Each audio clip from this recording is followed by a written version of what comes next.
1. Dasar penginderaan jauh BMKG dapat mengetahui lokasi pusat gempa secara pasti dengan menggunakan satelit yang merekam kondisi permukaan bumi. Inilah salah satu contoh penerapan teknologi penginderaan jauh yang mengacu pada kegiatan pencatatan dan pengamatan objek atau peristiwa di tempat yang jauh tanpa terjadi kontak langsung. 2.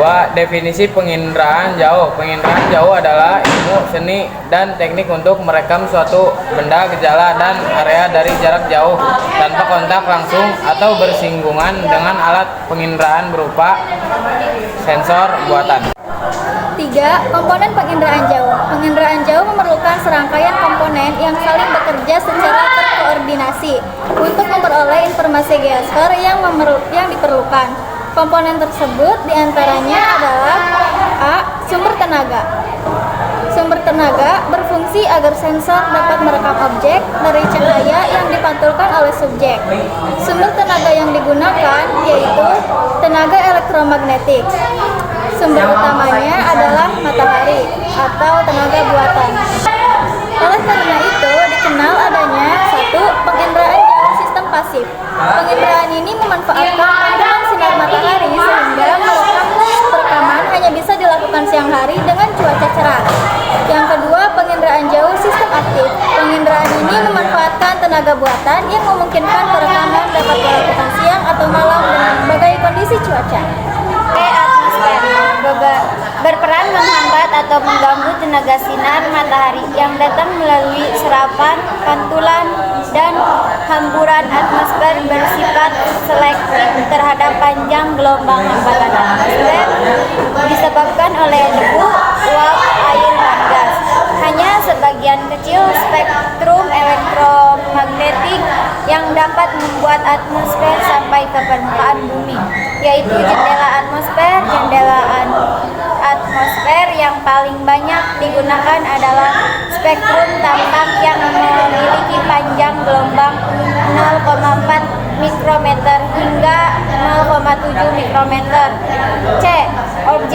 Objek yang banyak memantulkan tenaga tanpa cerah dan objek yang sedikit memantulkan tenaga tanpa gelap.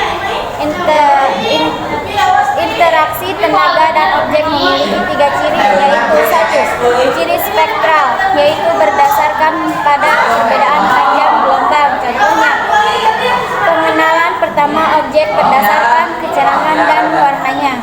2. Ciri spesial, yaitu berdasarkan pada perbedaan pola keruangan seperti bentuk, ukuran, tinggi, dan spektrum.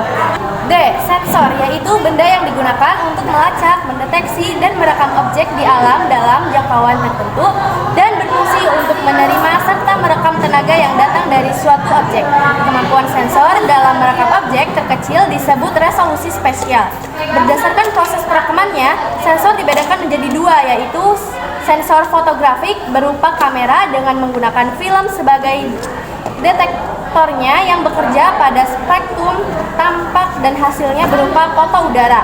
Yang kedua, sensor elektronik menggunakan elektrik dalam bentuk sinyal elektrik yang beroperasi pada spektrum yang lebih luas, yaitu sinar X sampai gelombang rasio dengan pita magnetik sebagai detektornya, dan hasilnya adalah citra wahana, yaitu kendaraan yang digunakan untuk membawa sensor guna mendapatkan data infrared. Berdasarkan ketinggian peredaran dan tempat pantulan di angkasa, wahana dibedakan menjadi 3, yaitu pesawat terbang rendah sampai menengah, ketinggian pendaratannya antara 1000 sampai 9000 meter di atas permukaan bumi. Yang kedua itu pesawat terbang tinggi, ketinggiannya pendaratannya lebih 18.000 meter di atas permukaan bumi. Yang ketiga itu satelit, ketinggian sekitar 900.000 meter di atas permukaan bumi. Perolehan data secara manual dilakukan dengan cara interpretasi foto udara atau citra secara numerik dan digital dilakukan dengan menggunakan teknologi komputer. G. Penggunaan data. Tingkat keberhasilan penerapan sistem infrared ditentukan oleh penggunaan data, kemampuan penggunaan data, dan menerapkan hasil penginderaan.